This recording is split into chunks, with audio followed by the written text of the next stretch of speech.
Olá a todos, a todas, pessoas que estão participando aqui do segundo CIDART, esse é o Simpósio Internacional de Direção de Arte Audiovisual. Ele é promovido pelo Programa de Pós-Graduação em Artes da Cena, da UFRJ, e a gente está no segundo dia do evento aqui, mais uma sessão de comunicação. As sessões de comunicação online, elas se estendem até amanhã, na quarta-feira. A gente tem mais duas apresentações, mais duas sessões, contando com várias apresentações nessas sessões, e eu tenho uma série de informes para passar para vocês que estão acompanhando a programação. O primeiro informe é que hoje a gente dá início às mesas presenciais. As mesas acontecem lá na ECO, na UFRJ, no campus Praia Vermelha. A gente tem uma primeira mesa que se chama Direção de Arte, História e Figurino. É uma mesa que vai contar com a presença da Nívia Faria Souza, o Paulo Debon e a Tereza Nabuco. E em seguida a gente tem uma segunda mesa, também presencial, no auditório da ECO, UFRJ, Direção de Arte, Arqueologia e Produção de Objetos, com a Camila Agostini, a Iomana Rocha e a Paloma Buquer, também no campus Praia Vermelha. Também gostaria de informá-los que a palestra da Bia Lessa, programada para 29 de agosto, às 19 horas, foi cancelada e que em breve a gente vai divulgar uma nova data.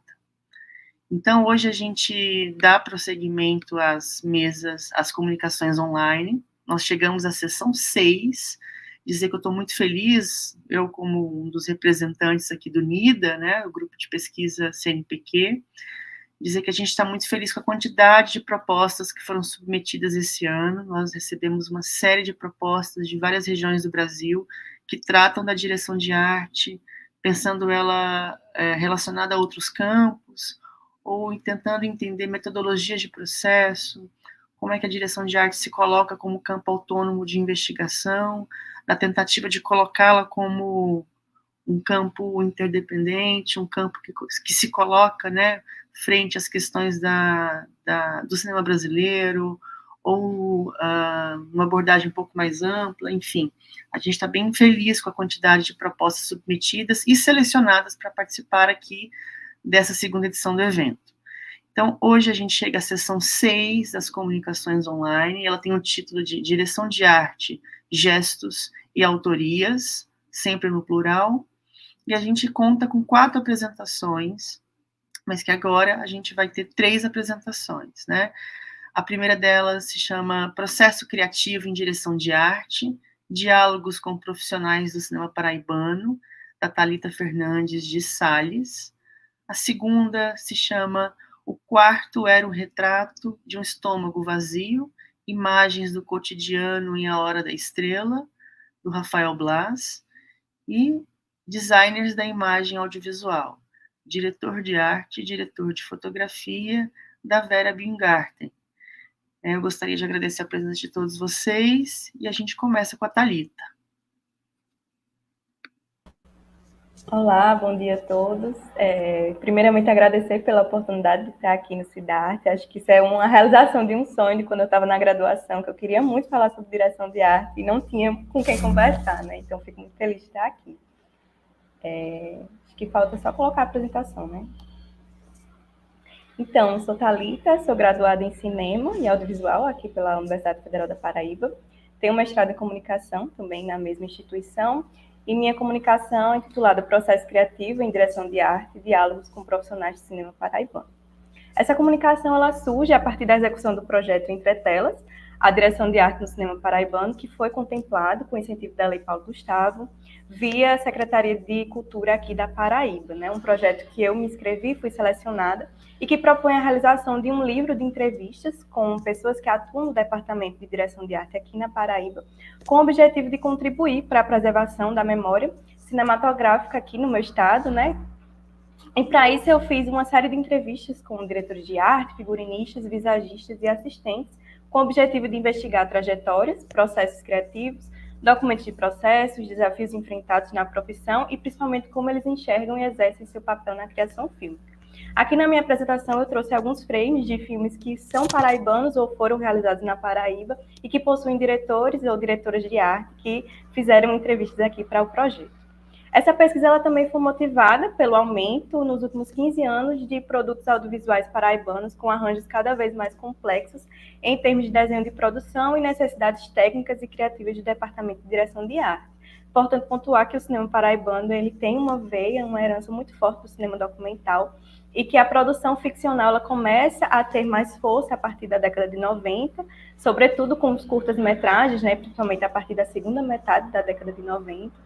E só nos anos 2000, a partir de 2010, 2011, 2012, a gente começa a ter editais mais robustos que permitem também a produção de longas-metragens, de produções seriadas, né, também, principalmente a partir dos arranjos regionais da Ancine, de editais estaduais e municipais, mas mesmo assim com um orçamento que é bem distante da realidade que a gente vê no cinema de São Paulo, do Rio de Janeiro, né? A classe audiovisual aqui na Paraíba ainda luta para que a gente possa transformar o nosso cinema, de fato, numa indústria.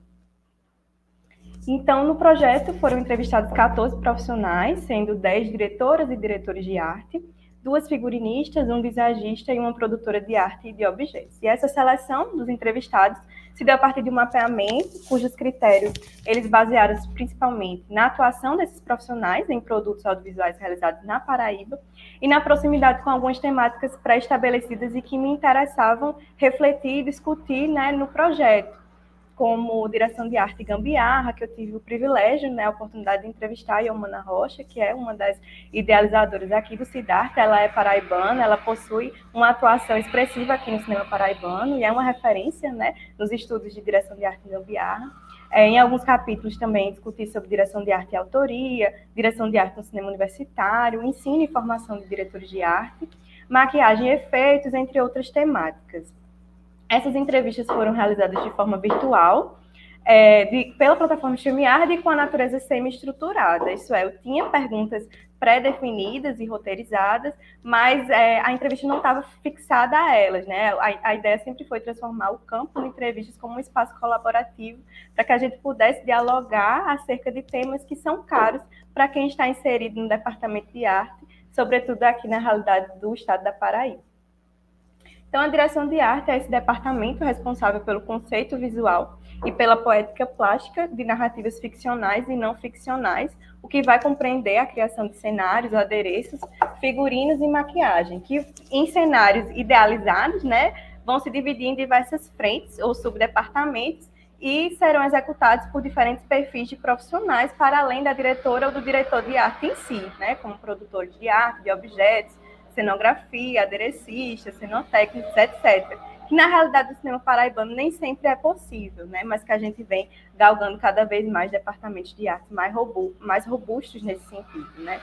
A direção de arte ela também possui um caráter multidisciplinar, que vai proporcionar várias possibilidades de expressão na articulação de cores, texturas e volumes, né? Então, pessoas diferentes, com referências diferentes, com memórias diferentes, vindas de lugares diferentes, vão produzir construções cenográficas diferentes, distintas, mesmo se o ponto de partida, o roteiro, for o mesmo, né? Então, não existir uma única forma de fazer direção de arte implica que esse ofício sustente um fértil terreno que proporciona que o ato de criar seja manifestado de qualquer forma e em qualquer lugar. É a partir dessa noção que eu compreendo o compartilhamento de experiências, que aqui foi proporcionado pelas entrevistas, como uma ferramenta pedagógica potente para que a gente possa adquirir novos olhares sobre as possibilidades de expressão artística e autoral da direção de arte. Então, eu também vou trazer, né, vou me pautar nessa pesquisa em alguns conceitos da Cecília Almeida Salles, a partir dos estudos da crítica genética, e principalmente dessa noção dos fios condutores, que ela acredita que eles atam a obra do artista como um todo e que são marcados pela singularidade do artista. Então, eu tentei nas entrevistas buscar os fios condutores que constroem, né, o ofício de cada profissional. Também essa noção do pensamento em criação, né, como é que ele é manifestado nesses profissionais, né? Ela fala que o pensamento em criação manifesta-se em muitos momentos nesse intenso campo de interações, que pode ser a partir do encontro de pessoas, de vivências, de viagens, de lembranças, de objetos, de filmes. Então, também tentei despertar um pouco esse olhar para isso a partir dessas entrevistas. Eu apresento também um pouquinho das trajetórias que levaram esses profissionais até a direção de arte. Muitos pontuaram que já existia uma afinidade ou uma atuação prévia com a área das manualidades no geral. Então, já existia uma afinidade com o artesanato, com as artes plásticas, as artes visuais, sobretudo desenho, pintura, bordado, fotografia. Então, já existia essa relação com o fazer manual antes da prática da direção de arte. Também é marcante a presença de uma cinefilia nesses profissionais, então já existe aí uma relação com o cinema, uma paixão ou um desejo de também estar inserido nesse espaço, né, de produzir cinema.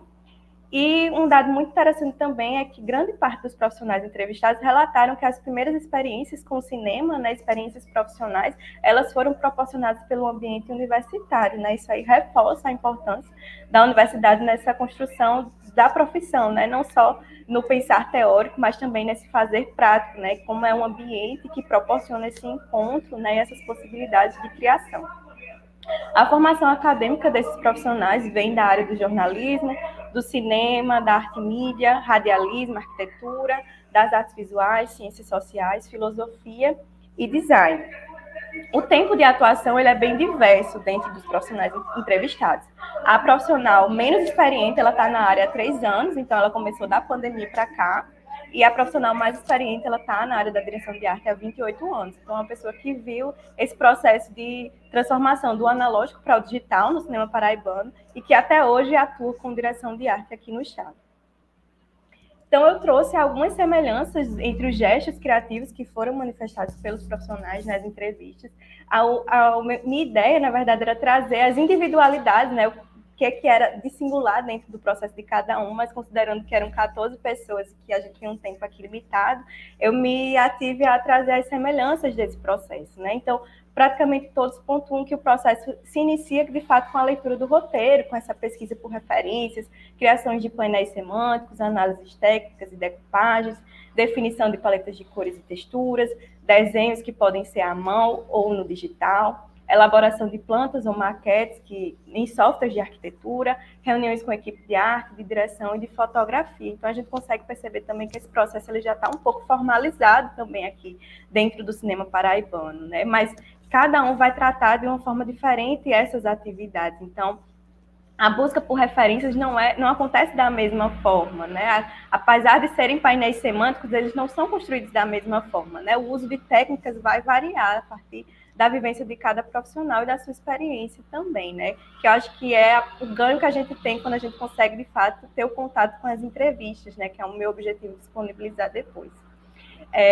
E muitos também pontuam que esse processo ele não é fixo, mas que ele se ramifica a partir da complexidade do projeto e que vai sofrer variações a partir de fatores, né, como o tamanho da equipe, o tempo de preparação e o orçamento disponível. Então, existe essa consciência de que existe o processo que seria o ideal, mas também existe o que muitas vezes é feito, que é o processo possível dentro das condições a qual são oferecidas a esses profissionais. Também existe, muito potente essa defesa pela construção colaborativa e pelo diálogo criativo dentro do departamento. Então, eu percebi com as entrevistas que esses profissionais eles têm uma visão de que a criação da direção de arte ela é compartilhada, né? Que a figura do diretor de arte não é ditatorial, no sentido de que concebe tudo e que o resto da equipe está ali apenas como uma mão de obra. Eles estão mais interessados nessa troca, no que cada pessoa tem ali para contribuir dentro do departamento, para fazer essa construção colaborativa. Aqui eu trago algumas perspectivas para o departamento, né, que foram pontuadas ao longo das entrevistas pelos profissionais. Muitos pontuam essa questão da consolidação do departamento na produção audiovisual paraibana, que até 20, 25 anos atrás ainda não existia uma consistência nesse departamento, no sentido de haver uma consciência do que é direção de arte e que tipo de profissional é esse. A gente tem vários filmes que não existe esse crédito dado ao diretor de arte, apesar da gente perceber que aquele filme teve uma concepção cenográfica, tem figurino, tem maquiagem, e aí aos poucos, né, e a partir também dessa produção mais acelerada dos curtas-metragens, esse tipo de profissional foi se estabelecendo aqui no nosso cenário, né? E hoje a gente vê equipes de arte mais robustas e formadas por diversas frentes, a fim de diminuir o acúmulo de funções, né? Até 10 anos atrás ainda era comum a gente ver filmes em que o departamento de arte era composto pelo cabeça de equipe, a diretora de arte ou o diretor de arte e um assistente. Então, existia o acúmulo de funções, a diretora de arte também fazia o figurino, e hoje a realidade já não é assim, a gente não está perto daquele ideal, né, de ter aí 10, 15 pessoas compondo a equipe, ainda não é assim, mas a gente consegue perceber a figura do produtor de arte cada vez mais presente, do figurino se comportando de fato como um subdepartamento, tendo a figura do figurinista, tendo o assistente de figurino, camareiras, quando é possível, né, tendo também o subdepartamento do visagismo. Então, esse departamento ele vai criando, né, essa cara um pouco mais definida. Também foi muito pontuado uma promoção de uma abertura pelo diálogo com os profissionais do departamento de arte, desde a concepção e a inscrição dos projetos em editais de fomento, né? Aqui a gente ainda depende muito dos editais para a gente ter a nossa produção. E a gente ainda precisa lutar muito enquanto departamento em busca desse diálogo, né? O que acontece é que muitas vezes os diretores de arte eles entram no projeto quando o projeto já foi aprovado, já está na pré-produção. Então a verba de arte ela já foi definida, né? Por uma pessoa que às vezes não tem a sensibilidade de entender de fato qual é a demanda da direção de arte daquele projeto. Então, se houver esse diálogo que antecede a isso, né, desde a concepção do projeto, se o diretor de arte puder dar a sua visão, né, e contribuir, dizer se aquele orçamento está adequado ou não, a gente pode resolver algumas situações que a gente tem, né, de desafios no nosso dia a dia aqui na Paraíba.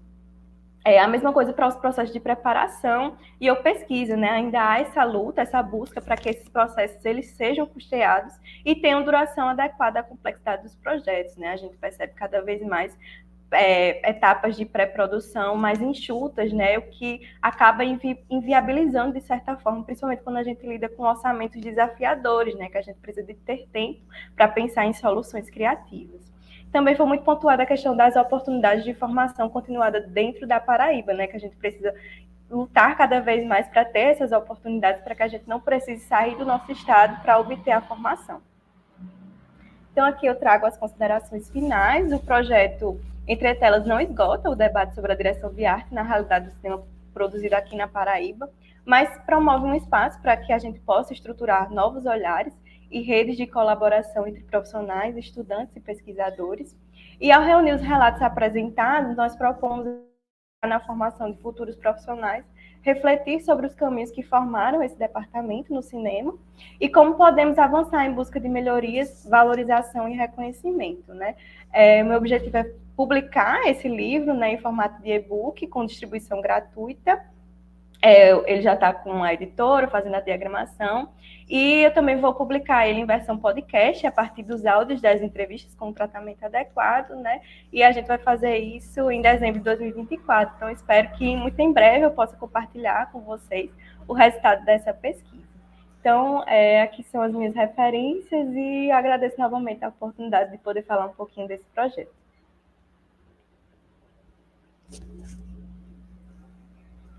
Obrigada, Thalita. A gente conversa depois de todas as apresentações para tentar estabelecer, né, alguns pontos de convergência, enfim. Agora a gente vai para a apresentação do Rafael Blas.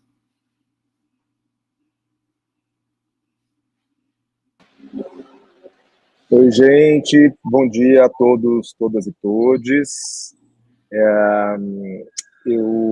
Antes de começar a minha apresentação, eu só queria contar que eu estou numa locação. Eu filmei de ontem para hoje, uma noturna que começou 11 horas da noite, deve estar acabando agora, 11 horas da manhã.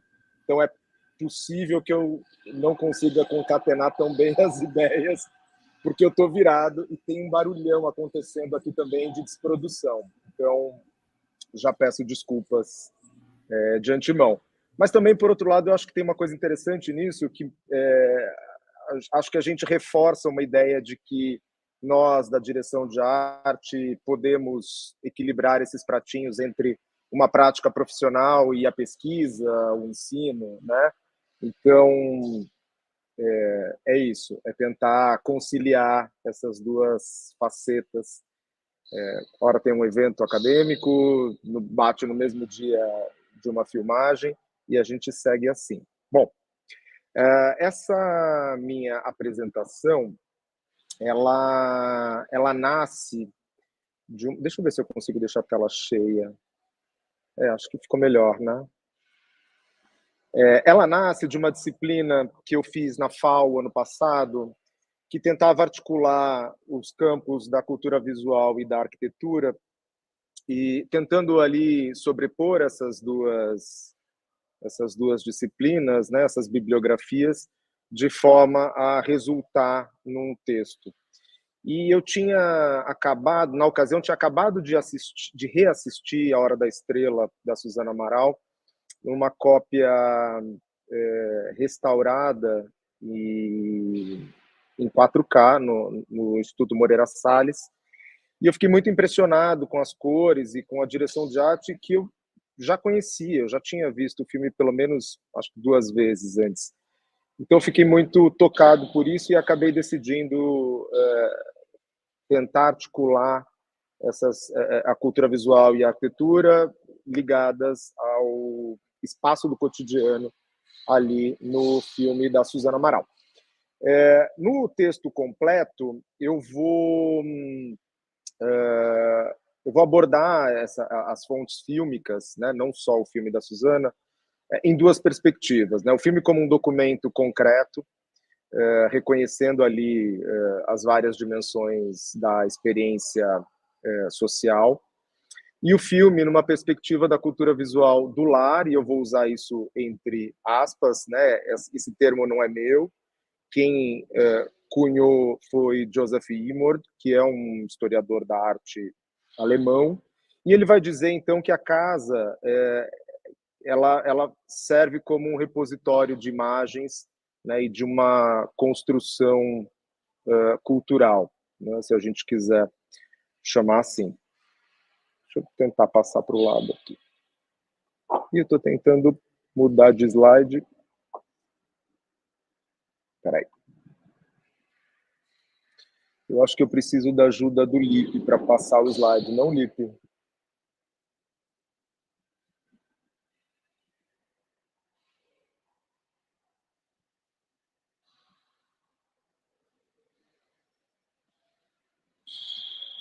Você consegue me ajudar? Por algum motivo eu não estou conseguindo trocar de slide.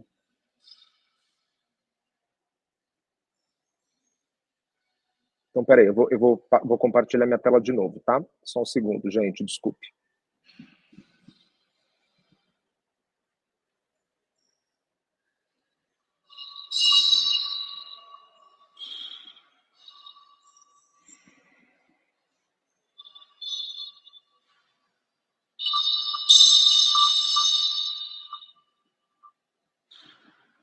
Entrou para vocês aí?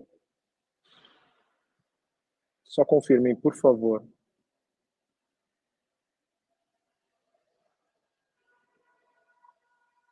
Alguém vê minha apresentação? Sim, Rafa, a gente está vendo. Maravilha, ótimo. Então vamos lá. Então, para pensar essas imagens do cotidiano em filmes, eu fui lá no filme da Suzana, Na Hora da Estrela, e pensei então em recortar um cenário específico que é a pensão para moças, né?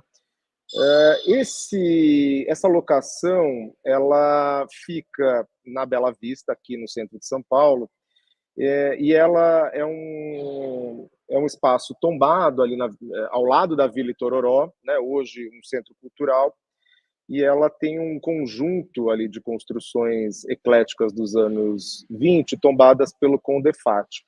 E o filme, então, vai tirar proveito dessa paisagem para fora da janela, né, e trazer essa lembrança do bairro do Bexiga, tão famosa aqui da cidade, como uma espécie de cartão postal, de enquadramento, né, para esses espaços. A cenografia e o figurino são assinadas pelo Clóvis Bueno e uma equipe bastante enxuta. Eu trago os créditos no finalzinho da apresentação. Eu tive a alegria de ter trabalhado com o Clóvis como assistente dele e reconheço um traço, olhando para esse filme, revendo o filme, de um artista impressionante, um grande conhecedor da direção de arte cinematográfica. Aqui o Clóvis e essa equipe bastante enxuta vão pensar esse quarto da pensão como a Clarice Lispector chamou, né, de estômago vazio.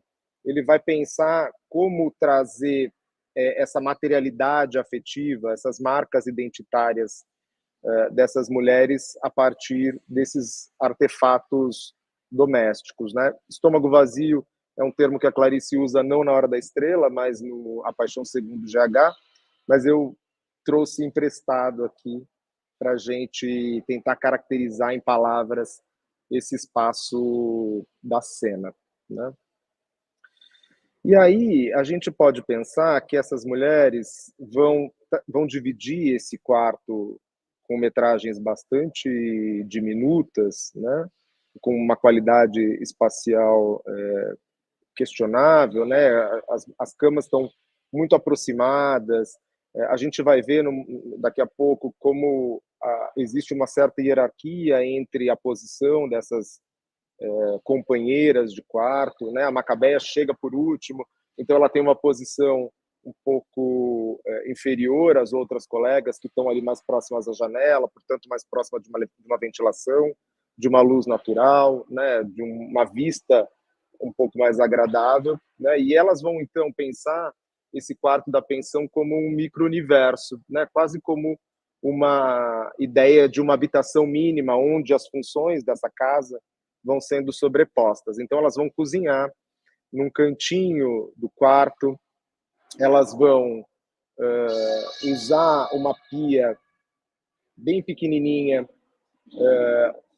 para higiene pessoal, né? Então a gente vai percebendo como esse quarto ele vai se transformando aí numa casa mínima, né? Aqui esse espaço da cozinha, né? Um fogãozinho móvel de 2 bocas. Então a cozinha, a pequena cozinha está ali entre as camas, né? Aqui tem a pia onde elas fazem ali a sua higiene pessoal. O banheiro, a gente vai perceber que ele está fora, ele está apartado desse quarto, né? Um banheiro coletivo, um anexo desse casarão onde o filme se passa, né? E eu acho que aqui já tem coisas muito legais de se observar, né? Então, uma pequena Branca de Neve na parede, uma imagem, acho que da Sofia Loren, né, se eu não estou enganado. Como é que essas imagens e essas representações vão aparecendo como uma espécie de decoração afetiva dessas mulheres que não têm ali muitas posses, e a gente pode pensar que essa seria talvez a única tecnologia disponível para elas trazerem identidade a esse espaço, né? Ainda que coletivo. Aqui é um frame do banheiro externo à casa, né? E aí eu fiz um pequeno rabisco, uma planta para a gente entender um pouco essa espacialidade, né? Então, a cama da Macabeia fica logo na entrada do quarto, né? As 3 companheiras mais antigas estão dispostas aqui em cima, essa é a cozinha, a pia pequenininha aqui do lado, e a gente percebe como a Macabeia, então, está aqui num lugar bastante desconfortável, né? Bem na circulação, na entrada do quarto, sem nenhuma privacidade, né? E aí a gente pode, então, pensar, aqui um frame para a gente entender bem essa geografia do quarto, né? Macabeia entre 2 portas, né? E uma cama absolutamente na passagem aqui do quarto. O que rendeu uma luz linda, né? Nessas sequências noturnas do quarto. E aí o meu maior interesse nessa pesquisa foi tentar entender essa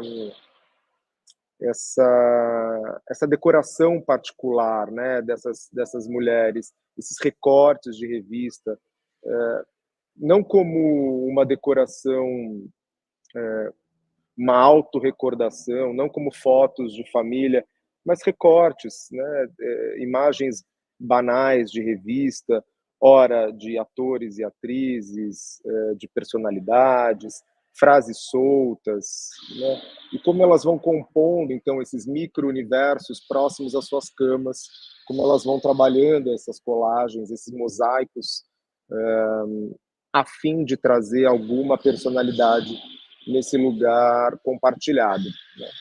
Aqui, fotos, provavelmente, um cantor, né? Atores, homens famosos, um coraçãozinho.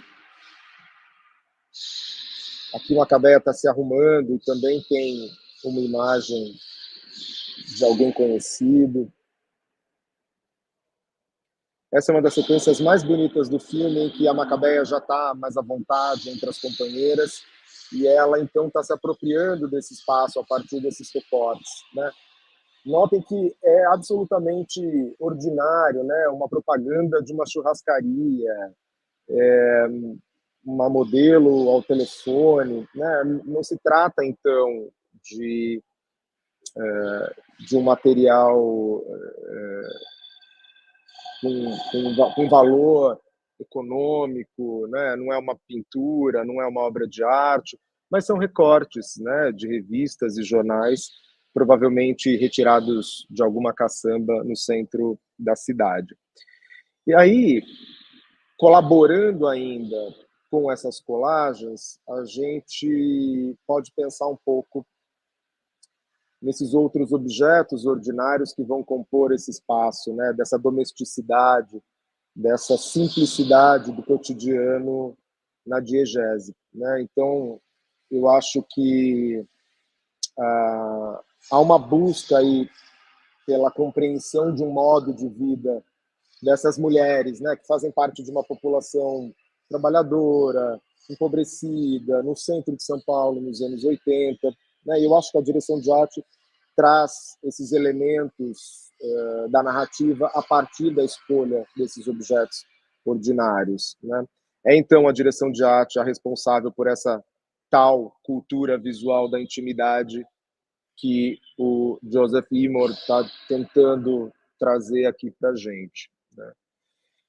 E aí, por fim, eu trouxe prints do crédito do filme para a gente olhar um pouco nessa chave, né? Imagina um filme nos anos 80, feito por uma equipe de 5 pessoas. Aqui os assistentes nem assinam como cenografia e figurino, né? São 3 assistentes de cenografia, um cenotécnico e uma guarda-roupeira, e é essa a equipe que vai compor aí o time do Clóvis Bueno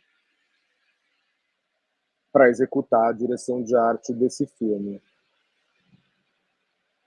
Por hora é isso. Se alguém tiver interesse no texto completo, eu posso deixar um link, a gente pode conversar também por e-mail, e eu fico aberto a questões.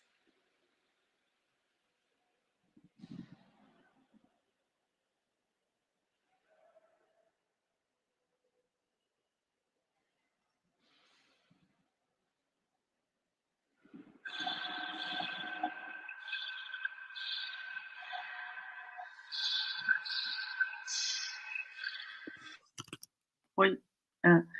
Bom, gente, obrigado, Rafa. A gente vai agora para a última apresentação da Vera Bingarten e ao final a gente discute todos esses pontos e vai tecendo mais comentários sobre as apresentações de vocês. Lembrando que quem está no chat, aliás, quem está acompanhando pelo YouTube, né, pelo canal do Grupo Unida no YouTube, pode enviar suas perguntas, que a gente vai repassá-las aqui e discutir mais questões. Obrigado, Rafa. Então vamos lá, Vera. Oi, bom dia, pessoal. Eu venho de uma trajetória de cinema, mas fiz um mestrado em cinema e um doutorado em design. E o meu foco é a criação da imagem no cinema pela parceria do diretor de arte com o diretor de fotografia, que trabalham de uma forma muito intimamente ligada. Você pode botar minha apresentação, por favor?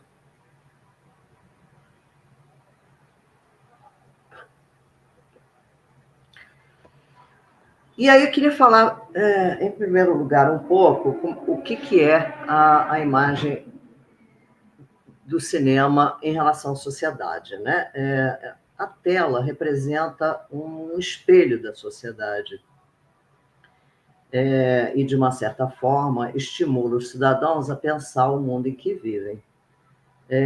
O filme não oferece só um conjunto de representações da sociedade real da qual ela provém, mas é também um instrumento para analisar essa sociedade.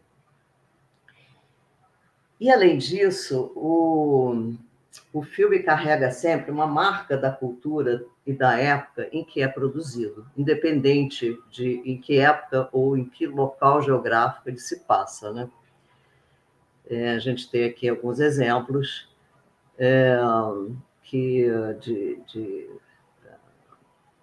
de cenários de 2001, por exemplo, que é característico do que era considerado moderno na década de 60.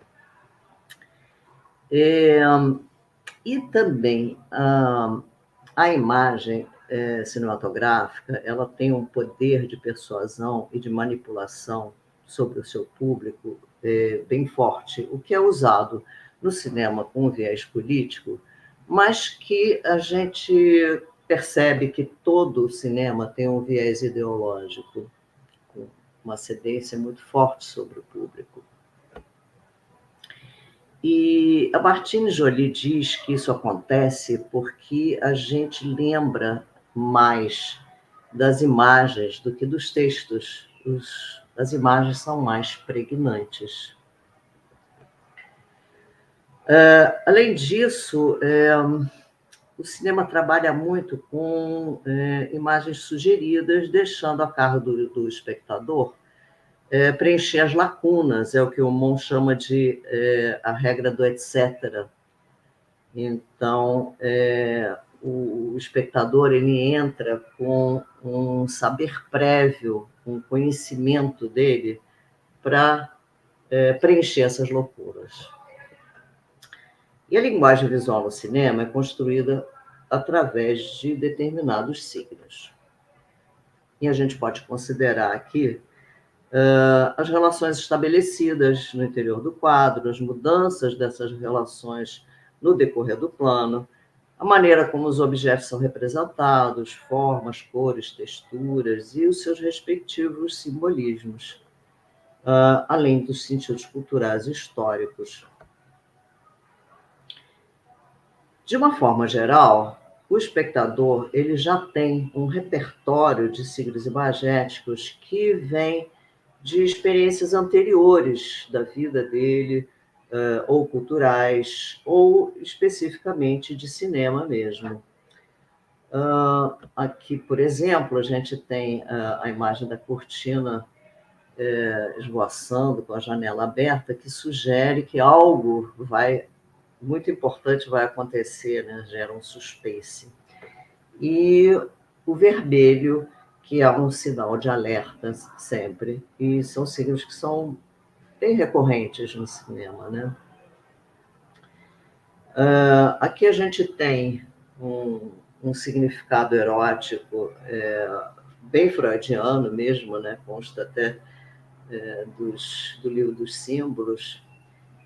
A gente tem os personagens emoldurados no espelho e a representação da figura do cangaceiro, que é tão presente, né, na cinematografia brasileira e aqui usada como pastiche, né, na comédia dos Trapalhões. Tem imagens que são quase que marcas registradas de determinados gêneros, né? Do western, do terror, do filme noir, e que são replicados ao longo do tempo, mesmo que de forma alegórica. Bom, a estética na imagem cinematográfica é um tema especialmente sutil. O termo ele vem do grego estese, significa percepção, sensação, e se refere às percepções das sensações humanas. em contraste com o pensamento conceitual.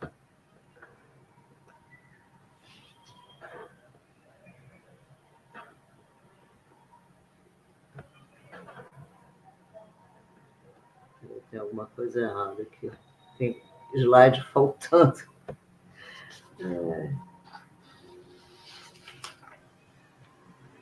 Eu acho que, bom, eu vou continuar falando, mas tem slides faltando aqui na apresentação que, quando foi enviada, se perderam de alguma forma. Não sei se o Lipe pode ajudar aí de alguma forma.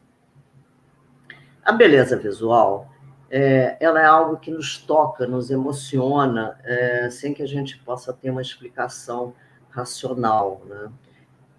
Como é um dos primeiros aspectos a ser percebido pelo espectador, o desejo dos autores da imagem do filme é sempre de seduzir o espectador através dessa beleza, né?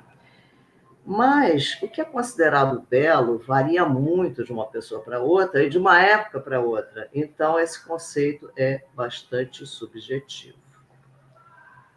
Eu não sei se eu vou compartilhar a tela aqui para aparecer o que está faltando aqui, mas enfim.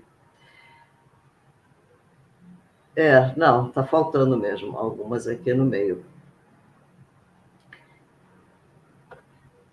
Mas vamos em frente. Bom, dando essa, de uma forma bem reduzida, essa introduzida do que seria a imagem no cinema, vamos começar agora a ver como trabalham o diretor de arte e o diretor de fotografia. Eles começam bem antes do set, né? E antes da concepção da arte da luz. Em primeiro lugar, eles sentam com o diretor do filme e analisam o roteiro e o conceito que vai ser desenvolvido no filme. Tem umas parcerias, né, que se perpetuam, né, de diretor de filme com diretor de arte ou com diretor de fotografia, pela sintonia que vai se estabelecendo, né, um entendimento dessa coisa sutil que é a imagem que está no imaginário, né? E aí são estabelecidos, então, códigos e referências que vão ser usados. O diretor de arte, ele determina o que aparece no espaço profílmico, né? Cores, texturas, ambientes, objetos no cenário, como o Rafael anteriormente falou, né? Uma definição do perfil do personagem através dos seus objetos afetivos, e também figurino e maquiagem. Ele usa determinados elementos significativos, como, por exemplo, aqui a flor vermelha no cabelo como indício de sensualidade, a pureza da pomba branca, o relógio que indica a passagem de tempo, aqui no Lavoura Arcaica, por exemplo, o tempo escoa muito devagar, né? O telefone vermelho, né, que é assim, uma referência ainda famosa da Guerra Fria, sempre como sinal de alerta.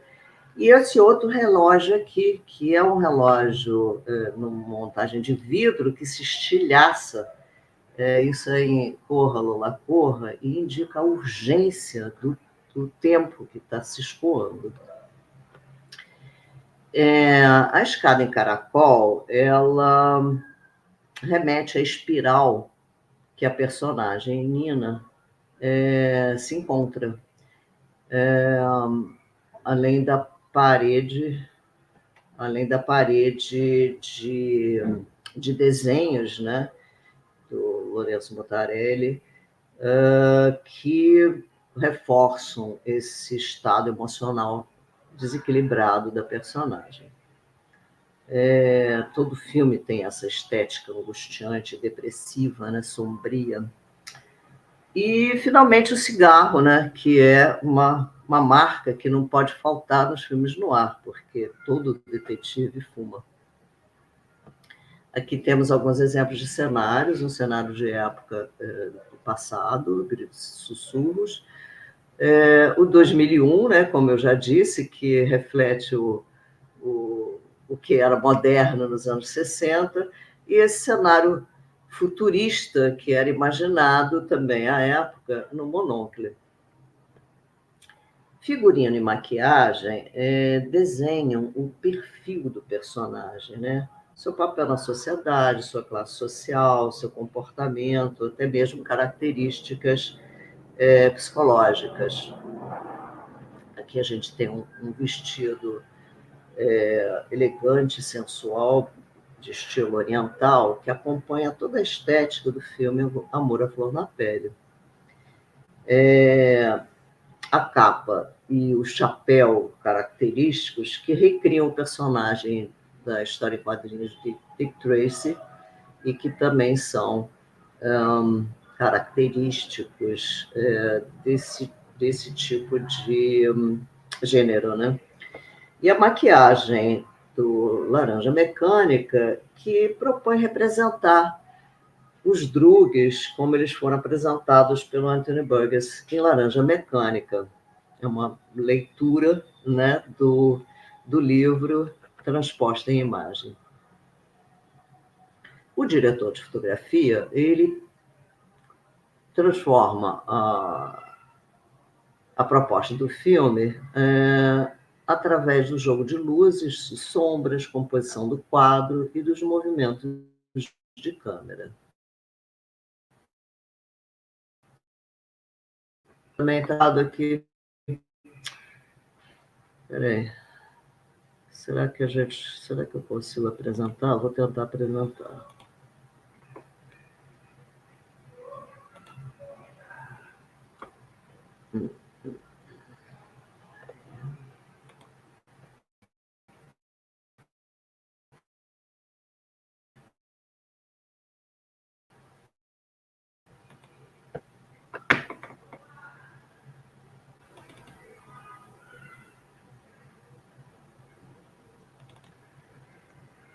É difícil de abrir aqui, está demorando.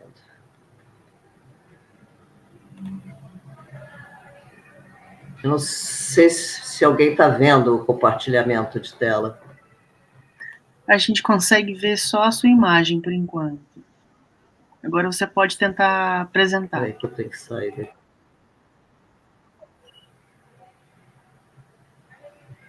Mas... Agora a gente consegue ver os slides. Eu estou tentando compartilhar. Peraí.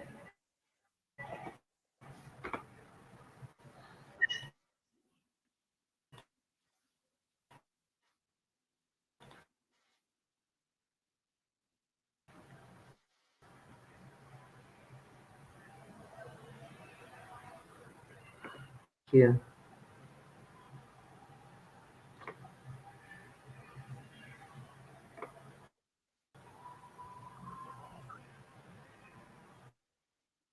Gente, não tô... Realmente a gente não consegue ver, Vera, essa nova apresentação. A gente consegue ver apenas os slides da apresentação está em andamento.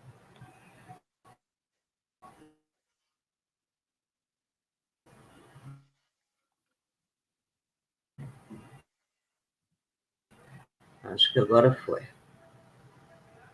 Olha aqui.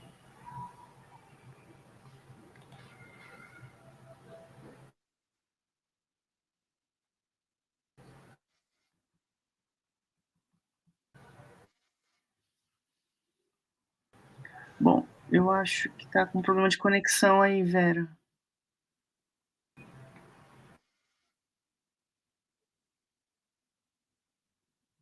Caiu. Bom, então, enquanto a Vera tenta restabelecer a conexão dela, a gente pode dar início à discussão, né? Ou a gente aguarda um pouquinho? Deixa eu ver aqui.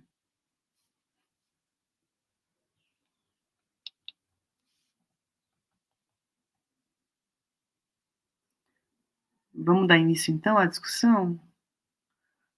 Vamos ver todo mundo e aí a gente dá início a essa discussão e depois a Vera retoma e a gente tenta finalizar a apresentação dela.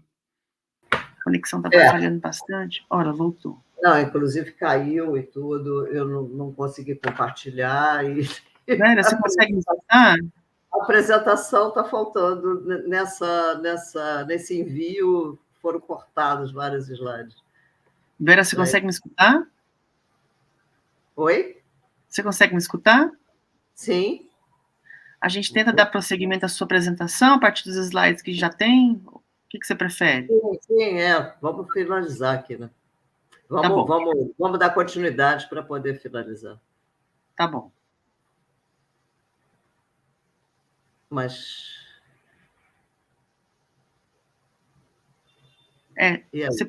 Você precisa compartilhar novamente a sua apresentação.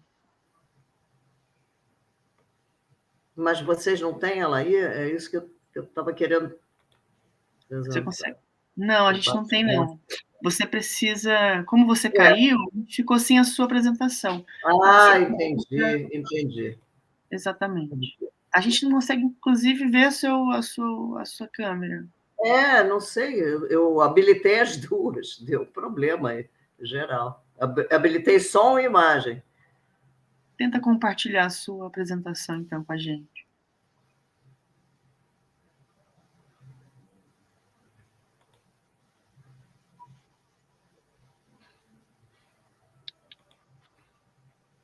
Não parece que, não sei porquê.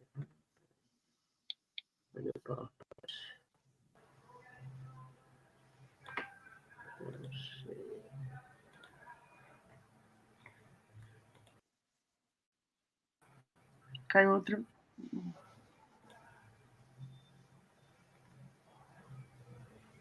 Tá dando para ver? Agora sim. Compartilhei. Não pode. Sim, a gente consegue ver. Agora, a minha imagem, não consigo mudar, porque a gente não consegue ver o que está acontecendo. Mas a apresentação está ok. Se você quiser retomar...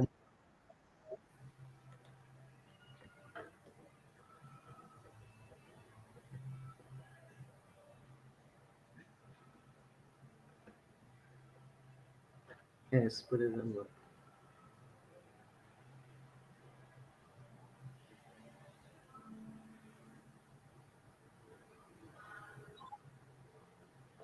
Então, já falei do diretor de arte, né?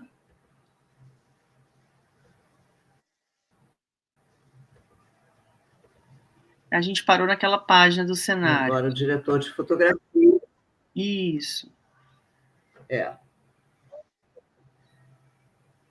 Isso aqui eu já falei também. Então, o diretor de fotografia, ele usa diferentes enquadramentos. Aqui, no caso, um plano geral, super geral, né, que mostra uma paisagem desértica bastante angustiante, né, em O Céu que Nos Protege. Aqui um plano de detalhe, né, que informa características do personagem, né, que em estômago, as unhas dele são bem características aqui. E o super close, que mostra só o olho daquele que espia pela fresta. Angulações também são bem significativas. Aqui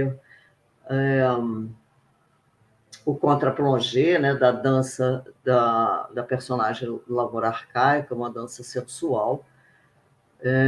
E um plongé totalmente picado, mostrando o giro da moenda, mostrando a circularidade da rotina de trabalho e violência em Abril Despedaçado. Ele usa também diferentes lentes. A grande angular, ela dá profundidade ao quadro, mas ela tem o efeito de, quando a imagem está muito próxima, distorcer a imagem. É um efeito usado de forma recorrente no filme Estorvo. E a teleobjetiva, ela achata a imagem. E, além do mais, desfoca o fundo, destacando o personagem que está no primeiro plano. Na composição, a gente tem aqui um exemplo de um quadro bem plano, em que o fundo não interessa tanto, mas destaca o paralelismo dos dois personagens que estão em conflito no pequeno dicionário amoroso. Nessa cena de Vidas Secas, ao contrário, a gente tem uma perspectiva acentuada que dá profundidade ao quadro. E o interesse está no personagem que está bem no meio do quadro, bem no ponto de fuga. E outra composição destaca o primeiro plano, que enquadra o personagem,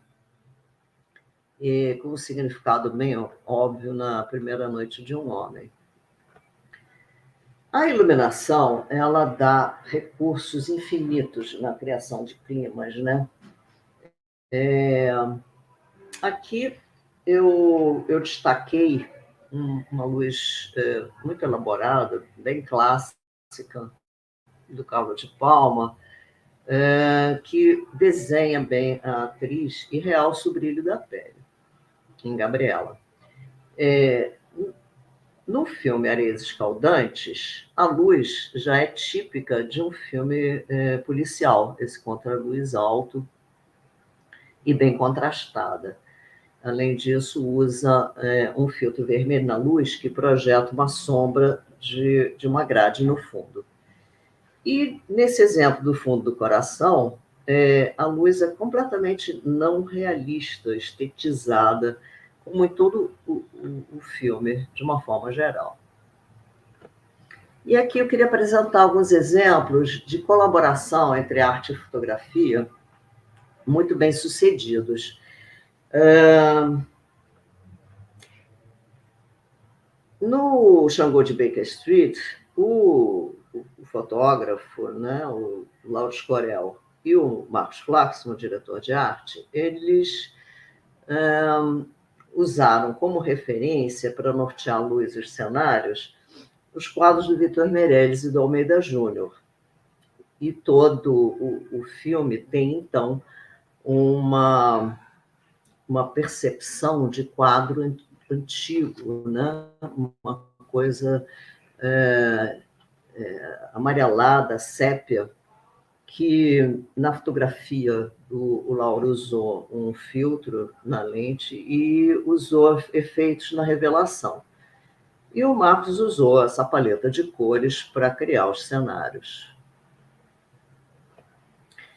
Agora, uma coisa bem recente, também do cinema brasileiro, que foi a adaptação do livro A Paixão Segundo... Peraí, deixa eu ver aqui. A Paixão Segundo GH, que assim, era considerado intransponível para cinema, né? Mas foi conseguido um resultado surpreendente, muito bonito, com o uso de supercloses, distorções, angulações não convencionais, e elementos cênicos como transparências, vidros canelados, o personagem anda atrás de um vidro canelado, espelhos, tecidos com muita fluidez ou translúcidos, e conseguem realmente recriar o clima do livro. E uma coisa impressionante é o contraste entre a ambientação do super elegante e o figurino também do apartamento, né? Esse ambiente super refinado, e em oposição o quarto de empregada, que assim, tem detalhes do colchão, aquele colchão de crina super pobre, com pano rasgado e planos de detalhe, sem falar, evidentemente, nas imagens da barata, que ficaram impressionantes. Realmente, o resultado é fantástico.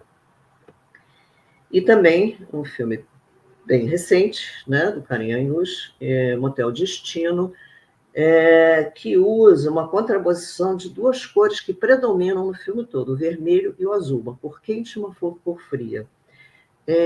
O filme se passa quase todo dentro de um motel e tem um clima erótico muito predominante.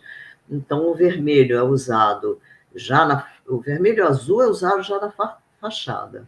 E o vermelho, ele é usado no cenário em elementos como os lençóis, por exemplo. A luz dos quartos tem um filtro vermelho, e não é só nos momentos de sexo ou eróticos, mas também nos momentos de tensão, de medo. As paredes têm as duas cores, as paredes do corredor, que é um elemento, um momento do filme muito forte, muitas coisas se passam nesse corredor. Esse corredor também é vermelho e azul. Em contraste, o figurino, as roupas da personagem Daiane são sempre azuis, todas as roupas que ela usa são azuis. E as toalhas de banho também são azuis.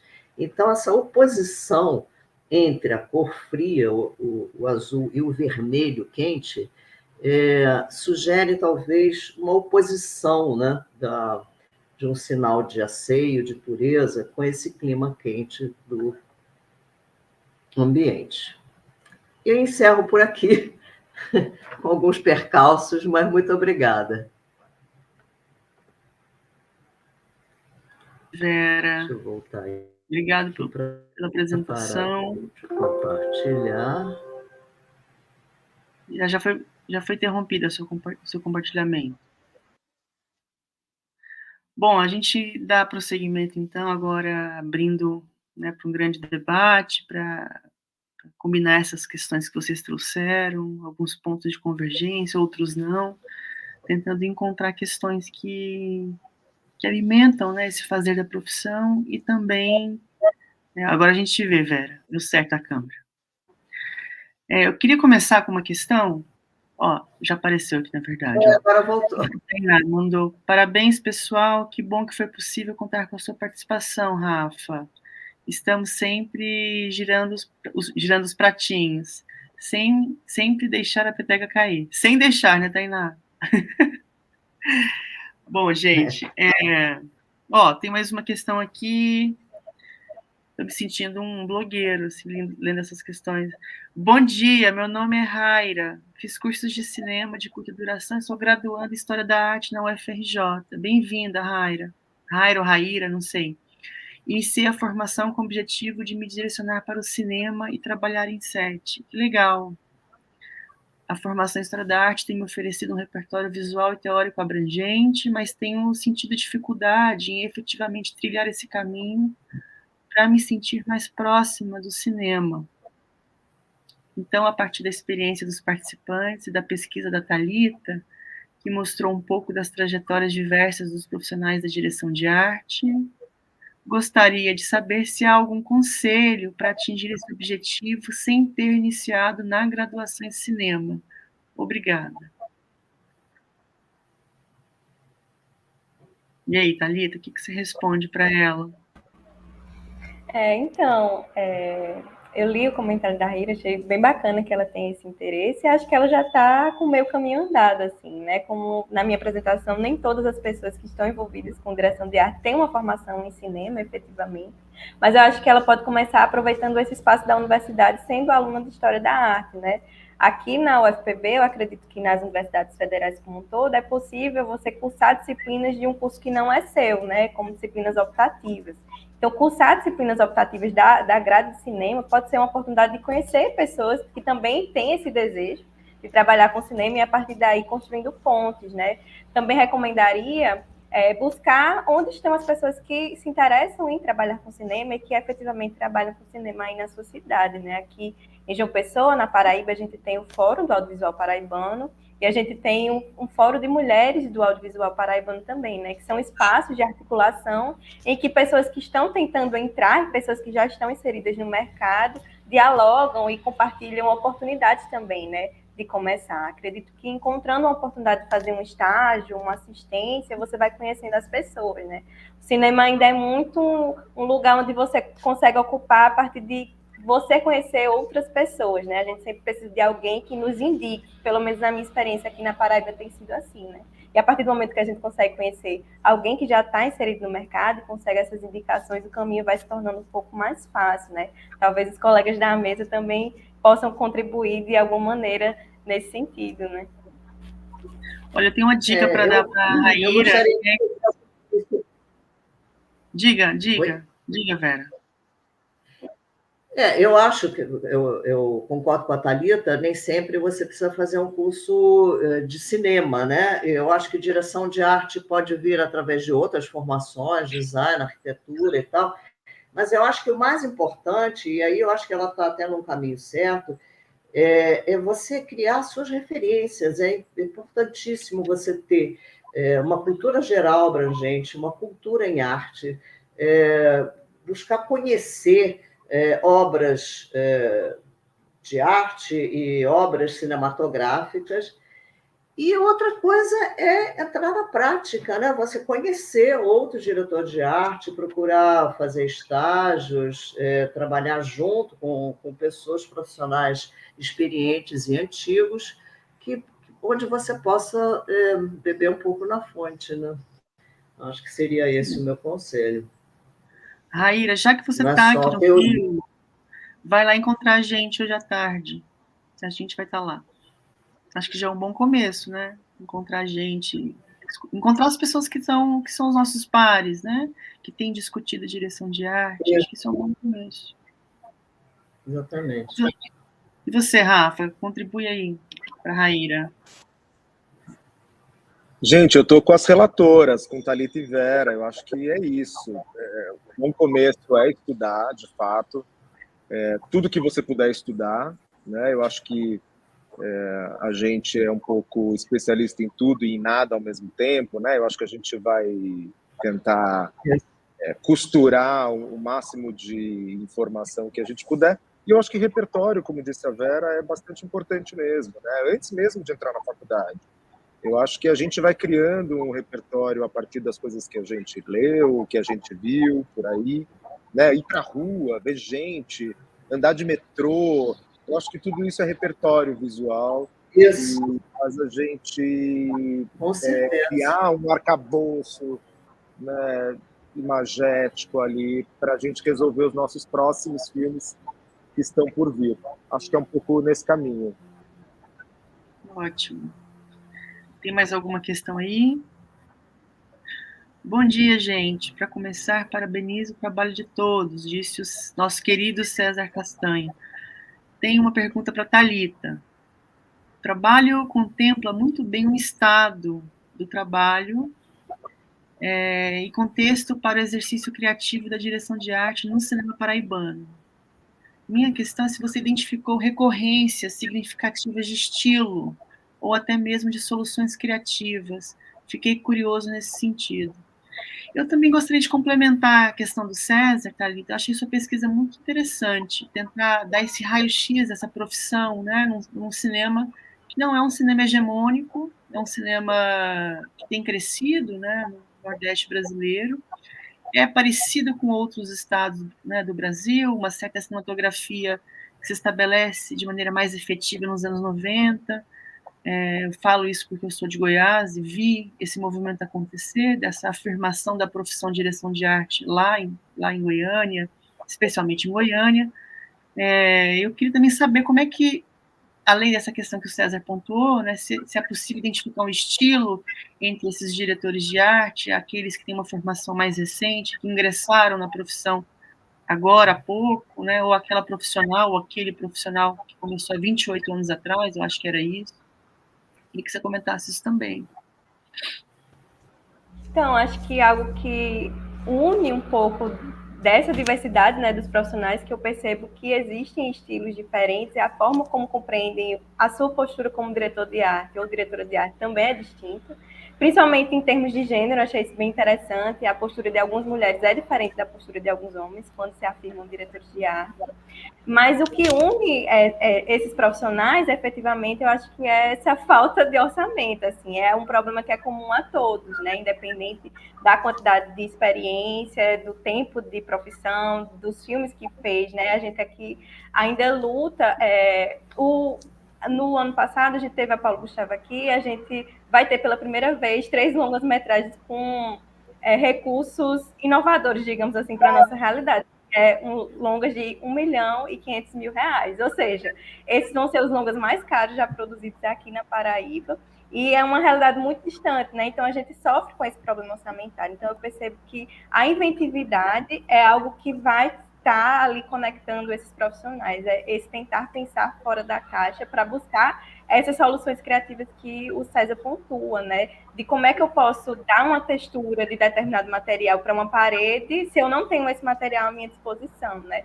Então, é algo que é muito presente assim nos discursos, é esse olhar muito treinado e atento para o redor, né? E do que tem na minha casa, na casa dos meus pais, na casa dos meus amigos, aqui a gente tem essa cultura muito forte do emprestar, né? Do pegar emprestado, do emprestar. A gente não tem acervos montados, grandes acervos à nossa disposição para alocação. São acervos pessoais que vão sendo construídos ao longo da trajetória dos profissionais, né? A cada filme vai sendo acrescentado um novo objeto, um novo figurino, e isso vai trazendo possibilidades para filmes futuros, né? Então, ainda tem muito essa cultura do que eu posso pegar emprestado, tem essa coisa do o que é que eu vou comprar para mim, eu preciso comprar alguma coisa para mim, e aí eu já compro atento que aquilo ali pode ser ótimo para um futuro filme, né? Então a gente vai criando essas estratégias para tentar tornar possíveis as criações cenográficas, enfim, da direção de arte aqui.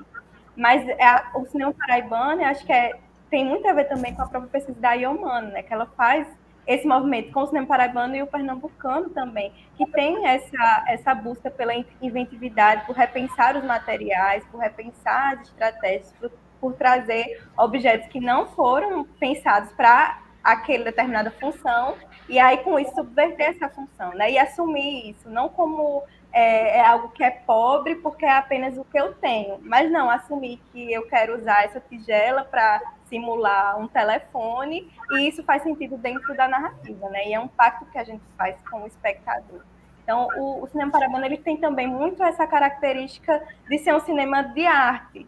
Então, os filmes que têm sido feitos, aqueles têm essa linguagem mais artística, mais expressiva, digamos assim, né? Não tem tanto essa pegada do cinema comercial, como a gente vê fora daqui. Acho que isso também proporciona que esse espaço da criação da direção de arte tenha também essa camada da inventividade. Eu diria que esse é o elo que eu percebo assim, entre os profissionais. Legal. Alguma questão a mais que surgiu aí? A Tainá perguntou para o Rafa. Você falou que reconhece o traço do Clóvis Bueno na direção de arte de A Hora da Estrela. Como você definiria esse traço? Na Masterclass ontem com o Ponte, falávamos sobre a possibilidade ou não de reconhecimento de estilo em profissionais de direção de arte. Acho que minha pergunta dialoga com a do César também.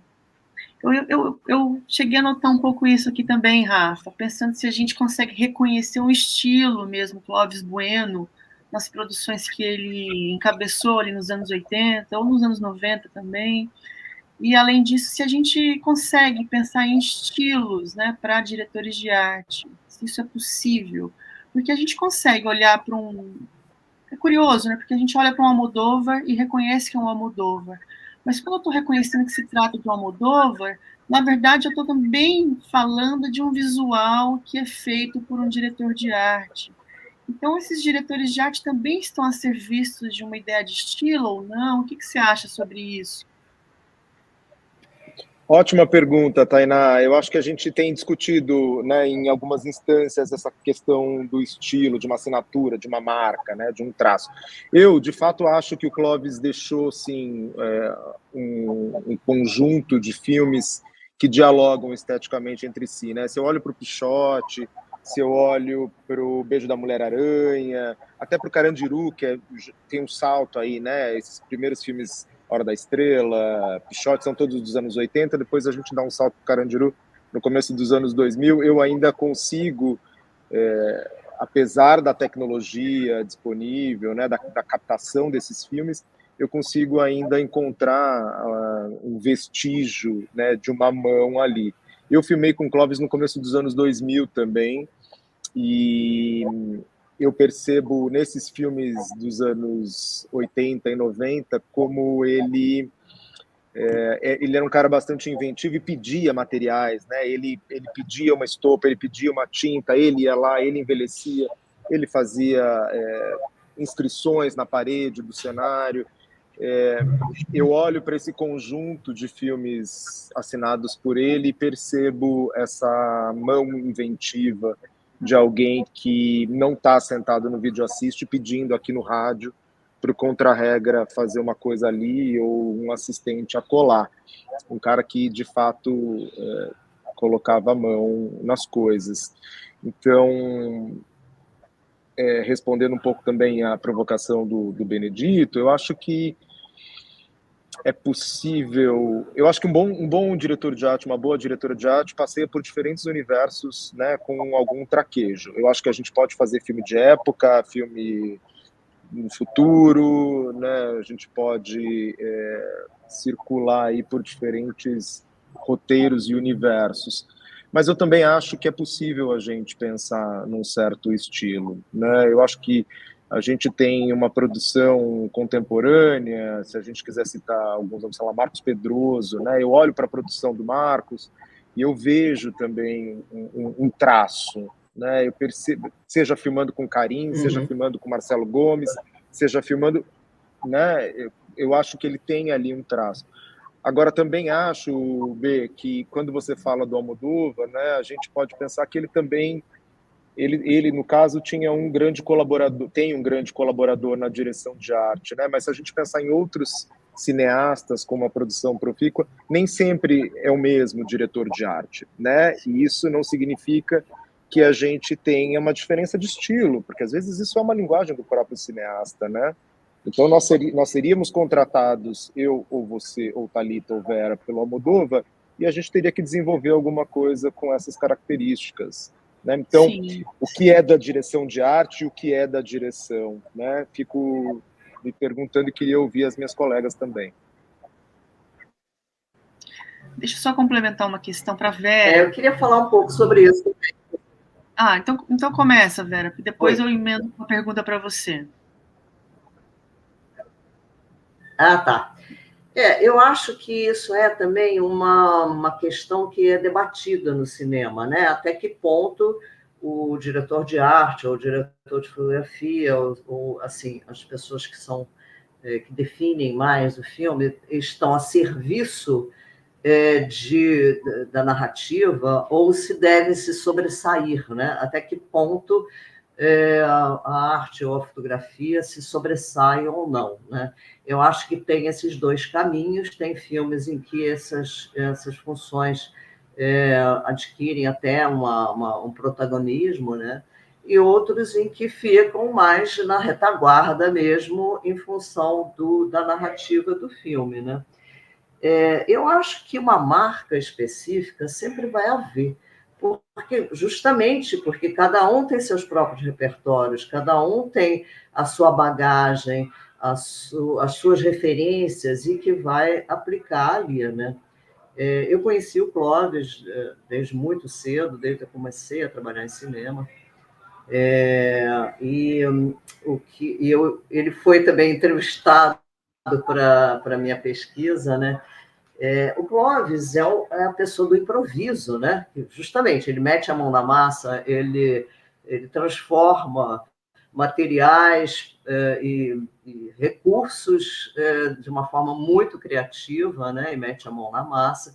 É uma característica dele mesmo, né? Então, e acostumado no início a trabalhar com poucas possibilidades técnicas, né? Ele diz isso, não tinha green screen, a gente pintava painéis enormes para fazer o fundo, né,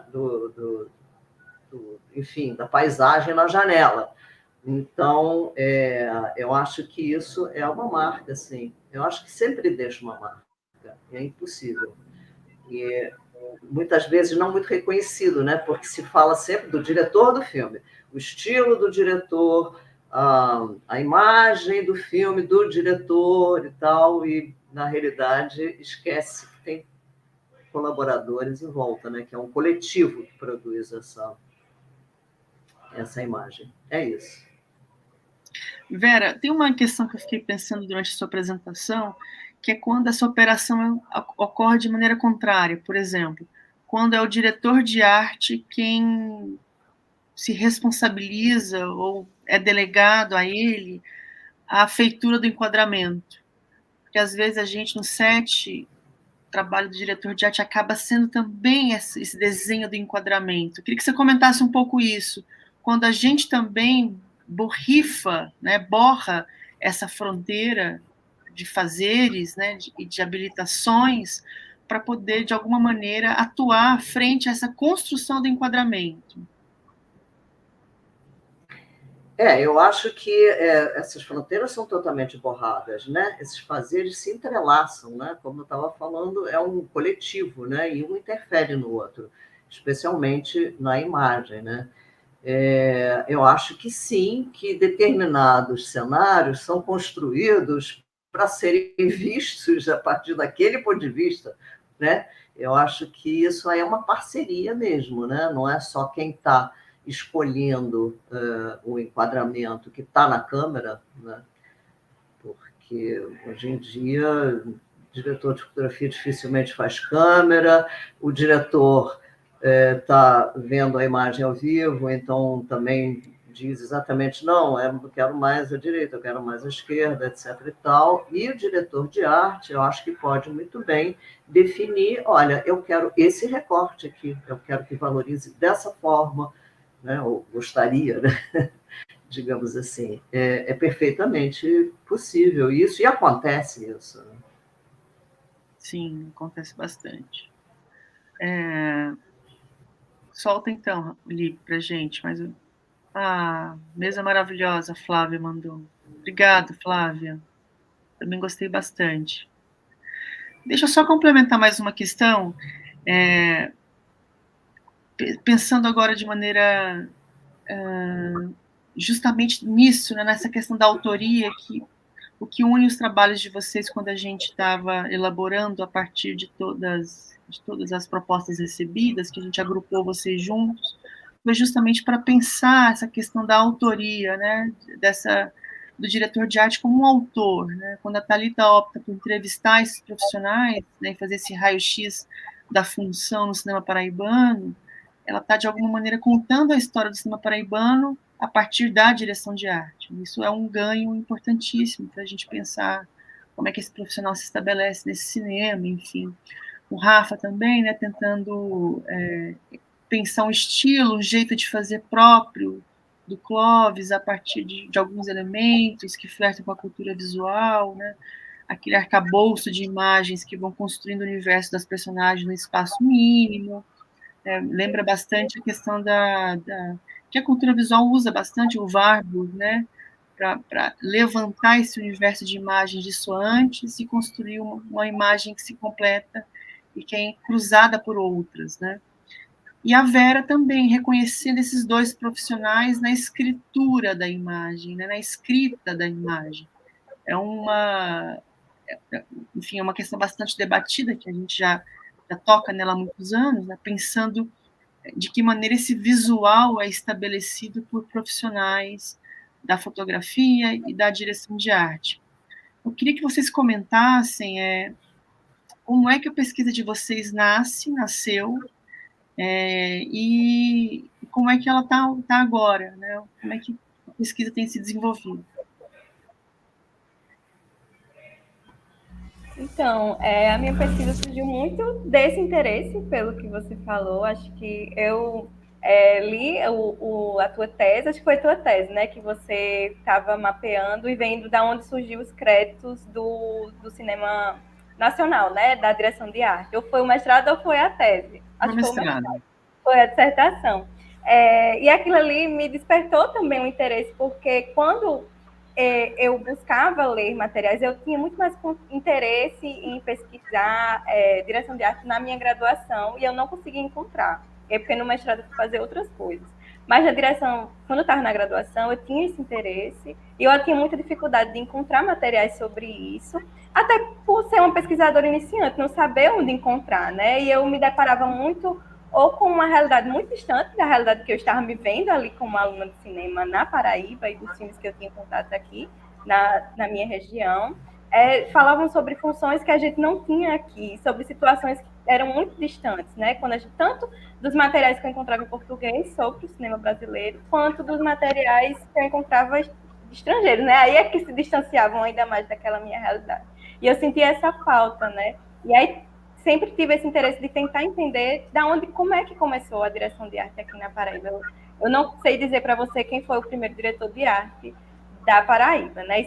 E aí acho que é aí onde minha pesquisa se encontra nesse momento. E quando eu comecei a ter um contato, senti que eu queria fazer essa pesquisa, né? E encontrei a possibilidade com a Lei Paulo Gustavo.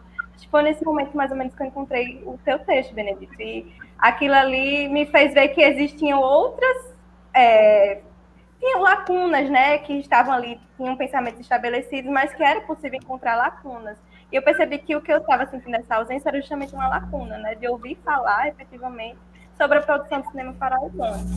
Então foi aí que eu comecei a traçar esses primeiros passos, e eu tenho o desejo de fazer o doutorado. Aqui na Paraíba eu enfrento um problema porque não tem doutorado em comunicação, não tem doutorado em artes. Eu teria que sair daqui da minha cidade e buscar outros estados, né? Mas, enfim, eu tenho esse desejo e eu comecei a ver possibilidades de pensar em projetos que eu poderia fazer, né, do doutorado a partir dessa pesquisa, né? E um deles é de tentar traçar essa arqueologia do cinema paraibano, no sentido de tentar encontrar fazer uma busca similar, né, de buscar esses créditos para entender a partir de que momento eles começaram a aparecer com mais frequência e tentar estabelecer qual foi o primeiro, né? Qual foi o primeiro filme paraibano de longa-metragem que tem o crédito para o diretor de arte, né? E aí eu estou tentando traçar a partir do primeiro longa-metragem de ficção, que é de Linduardo Noronha, que é chamado Salário da Morte.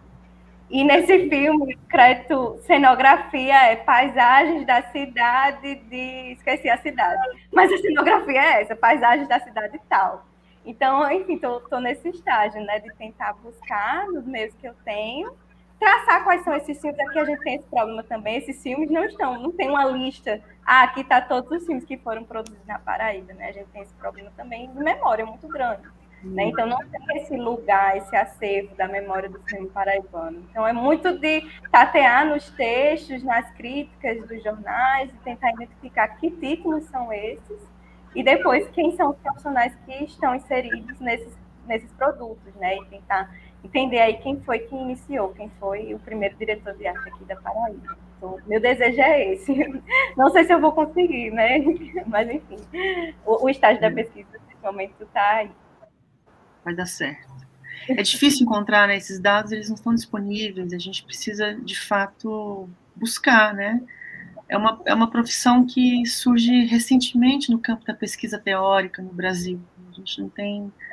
Eu brinco que sempre existiu, né? A gente sempre falou de visual do filme, paisagem do filme, mas a gente não tinha o uso do termo, né? E definir, utilizar o termo é muito importante, porque a gente começa a construir uma memória da profissão, né? E isso reverbera no nosso presente. Não é só um trabalho puramente historiográfico, né?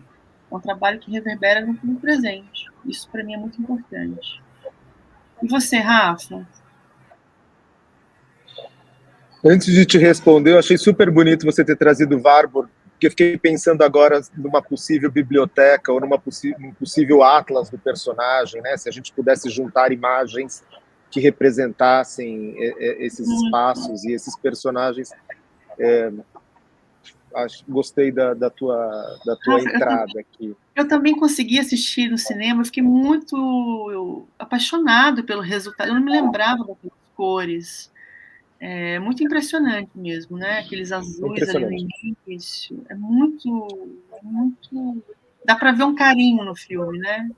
Super, no escritório que está caindo aos pedaços, mas tem um desenho das pastas, né? Tem uma paleta das pastas no armário, ou o vestido que ela, quando a Macabeia morre, né? Assim, tem uma meia que é vermelhinha e o vestido que é azulzinho.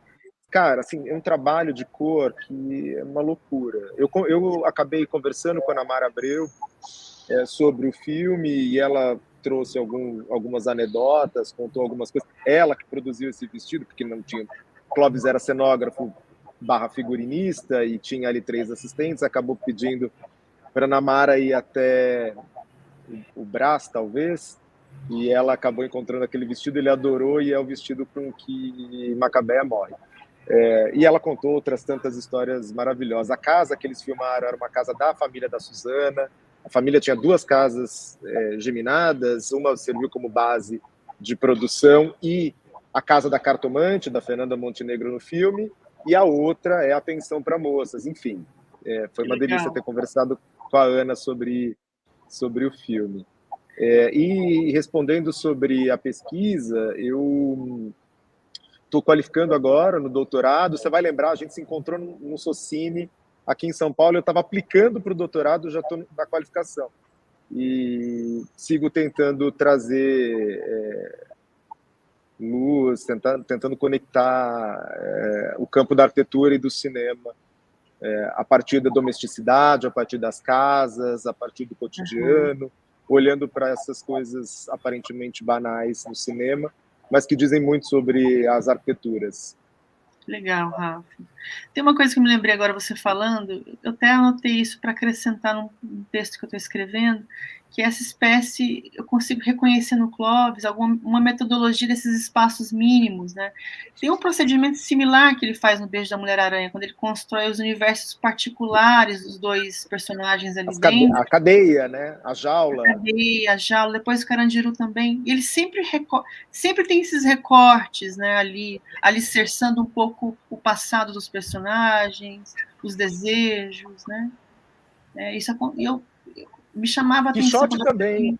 Quixote também, né? Se a gente pensar ali naquele lugar dos meninos, onde eles estão trancafiados, né? Ou até na casa da prostituta, da Marília Pêra. Eu acho que eu consigo realmente encontrar um traço. Essas cabeceiras, né, com esses recortes, eles são elementos recorrentes enfim, eu chamaria dessa escrita, né, que ele está propondo ali da imagem, né? E é evidente que ele recorre a esse leque que a cultura visual proporciona, né?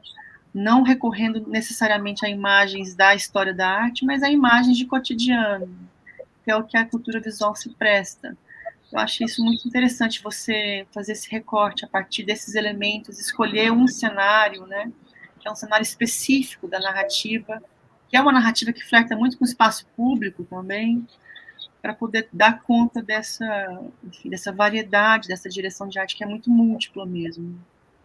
E o transitório, né, B? Assim, se a gente pensar que essa pensão pode ter, a cada mês, trocar ali essas pessoas, né? É um espaço onde tem um espaço pêndulo, né? As pessoas passam um tempo e vão embora, e de alguma forma essas mulheres tentam se apropriar, né, nesse pouco espaço de tempo, de alguma coisa, né? Elas precisam pertencer àquilo, por menor que seja o tempo ali. Então é bonito. Eu queria só trazer mais uma coisinha que a Vera tinha comentado sobre essa inventividade do Clóvis, né? E eu me lembrei que o Clóvis desenhava muito pouco, assim, os cenários não eram projetados, pelo menos no longa-metragem que a gente fez juntos. Ele entrava na locação e pedia, a cama é ali, aqui a gente pode trazer um guarda-roupa, e pouco desenho. Isso também é um traço, né? Eu imagino que eu não conheço o espólio dele, não conheço o material gerado, né, nos outros filmes, mas eu tenho a sensação de que ele também articulava os seus filmes desse jeito um pouco mão na massa, né? Arrasta daqui, pega do outro quarto e traz para esse. Ele trabalhou muitos anos com o filho dele, com o João Bueno, que era o cenógrafo dele. O João, sim, fazia algumas plantas e tal, mas eu acho que está ligado a uma gramática mesmo, né? A um jeito de fazer, a um jeito de conceber, um jeito de pensar. né, o projeto que está aqui, não no papel, né, não desenhado. Sim. E você, Vera? Seu doutorado foi aqui no Rio de Janeiro, não é? Foi tudo aqui no Rio de Janeiro. Eu sou formada em design pela ESD, mas há muitos anos atrás, e comecei a trabalhar em cinema mais ou menos cedo. Comecei a trabalhar em design gráfico, depois em fotografia, e comecei a trabalhar em cinema. Então, foram muitos anos de set de filmagem, né? Eu fiz, sei lá, não sei quantos longas. E sempre observando o trabalho dessa dupla, né? Enfim, como é que se dava essa relação e com o diretor e tal. E aí eu voltei à academia quando eu resolvi fazer um mestrado na UF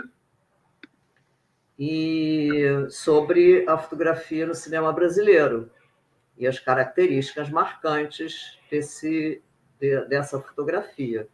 E aí evoluí para o doutorado, que aí eu voltei para o design, fiz o doutorado na PUC, vinculando a direção de arte ao design, né, como sendo uma expressão do design. Mas o que eu queria comentar é que essa expressão direção de arte não se usava antigamente, né? No Brasil, o crédito, como vocês viram, o Rafael apresentou cenografia, né? Era cenografia, figurino. Eu acho que o primeiro que foi creditado, que se colocou como diretor de arte, que é uma coisa inspirada no production design, né, das línguas anglófonas, foi o Mário Monteiro. Eu acho que no Bar Esperança ele já se acredita como diretor de arte, então é uma coisa relativamente recente. E eu acho que isso também, assim, a gente tem no cinema brasileiro um break, que foi na época do Collor, e a retomada, muita coisa mudou na forma de fazer e de se, como é que eu vou dizer, abordar a mecânica mesmo, né? A dinâmica. Então, antes era uma coisa muito mais, né? Eu fiz muito nos anos 70 e 80, filmes com equipes pequenas, mais parecidas com o cinema francês, o cinema europeu, de uma certa forma, que também já mudou muito, né? Mas, enfim, era muito mais alinhado com isso. Depois disso, passou-se a adotar formas de produção mais próprias do cinema americano, uma nomenclatura mesmo das coisas que definem, né? Sei lá, a ordem do dia, essas coisas assim, todas mais em inglês. E aí começou a surgir também essa nomenclatura, digamos assim, de diretor de arte, né? E antes era uma coisa mais improvisada, né? Tinha, que nem você diz que o Clóvis fazia, essa coisa de não projetar antes, não desenhar, não fazer planta baixa, não, enfim.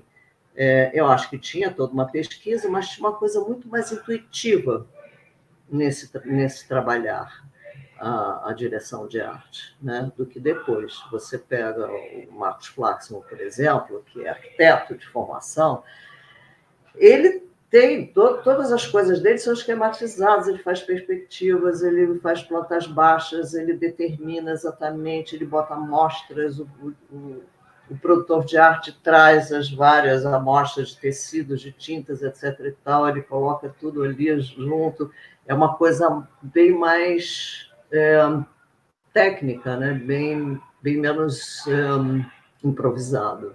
Eu acho que é uma questão de época mesmo.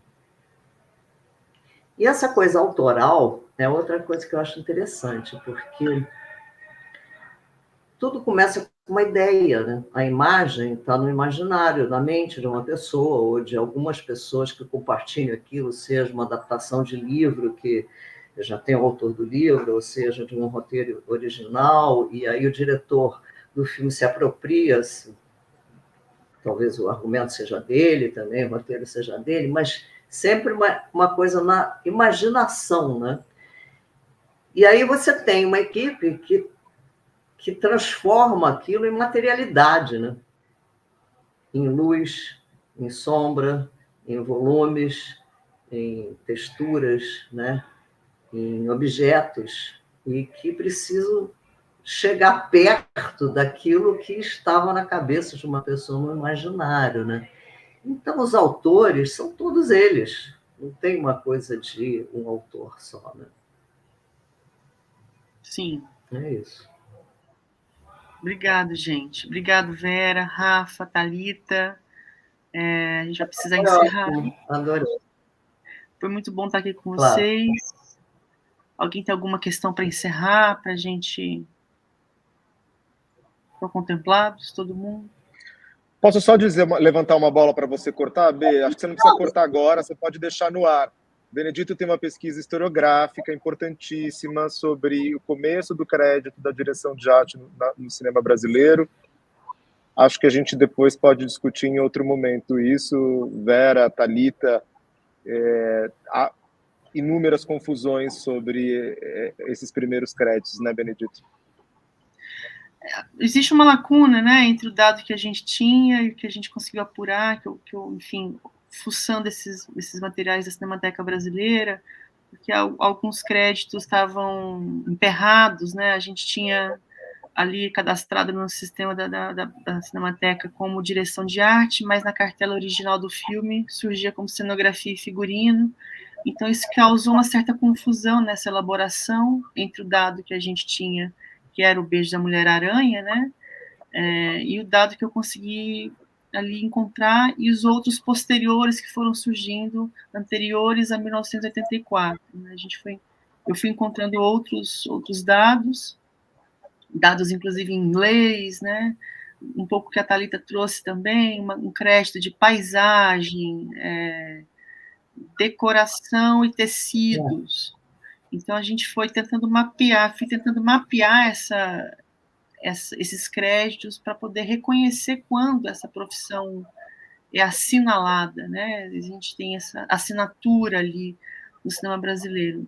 Então, o Ripper foi o dado mais antigo mapeado em língua portuguesa, em 68, né, em O Beijo da Mulher-Aranha, em 68, em Ele Justiceiro, do Nelson Pereira dos Santos. Mas agora que eu estou preparando o meu livro, a partir da dissertação, eu também fui encontrando outros dados que eu estou incluindo na pesquisa para poder complementar esse grande arranjo, né? Porque entre 68 e 84 a gente tem os anos 70, que é uma filmografia pouco estudada no cinema brasileiro. A gente não tem uma recorrente pesquisa frondosa, né, sobre a produção, por exemplo, da Boca do Lixo.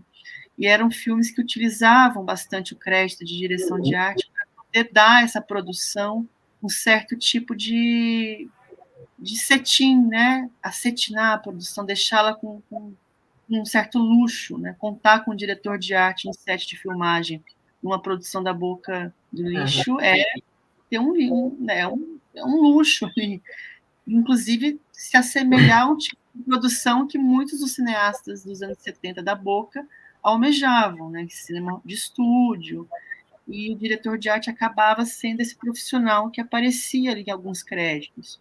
Então a gente tem mapeado alguns profissionais dos anos 70 que assinavam como diretores de arte, e também nos anos 80, que é a afirmação das diretoras de arte, as primeiras mulheres que começam a assinar como diretoras de arte. Então, a gente tem profissionais ali no início dos anos 80 que já assinam como diretoras de arte. Às vezes acumulando muitas funções, nem sempre nesse regime que o Clovis estabelece de maneira muito inaugural ali, né, seccionando a profissão em dois regimes, né, criação e confecção do espaço, criação e confecção dos figurinos e maquiagem, né? É a maneira como a gente trabalha hoje. Muitas das produções optam por esse caminho, de pensar a construção de personagens e construção do espaço, né? Mas a gente tem alguns experimentos ali nos anos 70 que já antecipam um pouco dessas questões que a gente vê sendo amadurecidas nos anos 90, quando o cinema brasileiro é retomado, quando a gente tem esse período chamado de retomada, né? Enfim, é uma grande historiografia, é difícil mapear isso, justamente pelas questões que a Thalita já pontuou aqui, da dificuldade de encontrar os filmes. Então, às vezes, o YouTube acaba sendo um grande parceiro, porque a gente tem alguns canais que sobem os filmes, né, em baixa qualidade, mas a gente, pelo menos, tem os registros ali de algumas produções. Muitos desses profissionais já não estão entre nós, né, já faleceram, então é difícil localizá-los, é difícil ter acesso a depoimentos, mas a gente tem feito um exercício de tentar fazer esse levantamento, né, para dar conta de quando isso surgiu, de que maneira isso surgiu, e amadurecer a pesquisa que já foi feita, né, defendida há alguns anos atrás. Eu tenho encontrado outros títulos, né, outros filmes que, pelo menos 30 filmes antes de O Beijo da Mulher-Aranha, que já apresentam crédito. É um número muito significativo, né, considerando que a gente não tem, que a gente tem um período aí, né, um vão muito expressivo, né, também, porque são mais de 10 anos aí, quase 15 anos, eu acho, tentando levantar essa historiografia, né. Bom, gente, dito isso, alguém tem mais alguma questão para a gente poder encerrar? Quero agradecer muito a presença de vocês, dizer que foi uma manhã deliciosa. Muito obrigado enfim, pelas questões que vocês trouxeram. Obrigada às pessoas que participaram pelo chat no YouTube. Muito obrigado. E a gente continua hoje o evento aqui no Rio de Janeiro, na UFRJ, com mais 2 mesas presenciais, uma que tem um foco mais nas questões do figurino, da caracterização dos personagens, e a outra mesa que tem um foco nas questões dos objetos de cena, pensar os objetos com funções dramatúrgicas, né, essa arqueologia das coisas, dos objetos, do cotidiano. E o evento continua também amanhã, a gente tem as últimas 2 mesas, elas acontecem no período da manhã, são 8 sessões, desculpa, eu confundo sessões com meses, mas amanhã a gente tem as outras 2 sessões de comunicações online e também 2 mesas à tarde, então são 4 mesas e 8 sessões de comunicação. Agradeço mais uma vez e a gente se encontra. Muito obrigada.